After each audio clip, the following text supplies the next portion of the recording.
my bone and flesh of my flesh. And then we're going to start to see the real particular language here. Watch this, verse 24. Therefore, shall a man leave his father and mother and be joined to his wife, and they two shall be one flesh. So here is the first mention now, after Adam sees Eve, he sees the blessing that God gives him.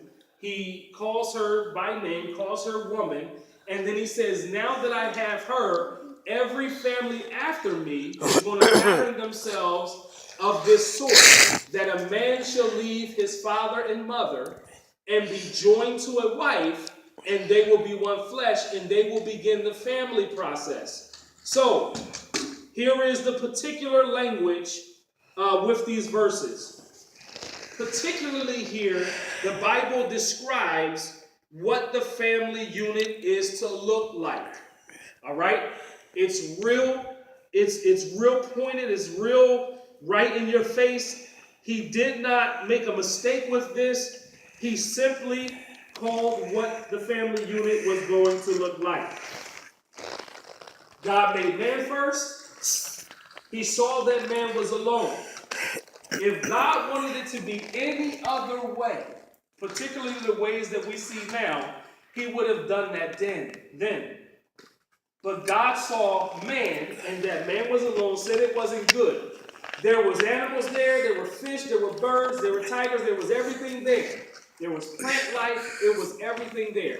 And God said man was alone, and that it's not good for him to be alone, and that he was going to give him a helpmeet, a helper, someone to stand alongside of him. We're going to break that word down a little bit more. So from this, he takes his rib, and from man creates woman. Two distinct sexes, man and woman. And from that, Adam sees it, blesses it, says, thank you, Lord. And he says, now shall a father and mother, or shall a man leave his father and mother and be joined to his wife, or translated woman, and they two will be one flesh. And from that began the family process. So we have to understand that God gives a specific command for what the family is to look like. All right, so we're going somewhere. Because if you look today, Jonathan, stop. If you look today, you'll see the family unit is now being infiltrated. Mainly with sin, but it's being particularly infiltrated with homosexuality. So now it's more popular for two men to be co-parents and have children, and both of them be fathers. It's now popular for two women to be both mothers and be called mother from the child that they adopt, because they can't have them naturally, but they have to have creative ways to do it.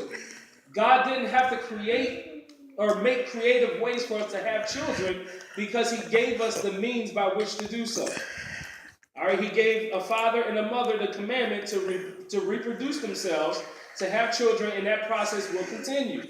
So he distinctly and emphatically set the family unit to look like father, mother, children. And that's how it's supposed to be. So this is the reason the family unit is in so much trouble now. Because man has gotten into it, just like they did from the beginning, and we're going to see it in chapter number 3. But man has gotten their hands into it, and whatever man gets their sinful hands into, it gets perverted. And God becomes the backburner. God becomes the casualty of whatever we get our hands into. So now we have redefined what the family looks like, and it doesn't look like what it used to. Even some years ago, even as early as 20-some years ago, the family unit looked like what it was supposed to. Now it does not. Now any and everything is acceptable. Your pets can be children. And now they're about to come to a place to where you can start claiming your pets on your taxes.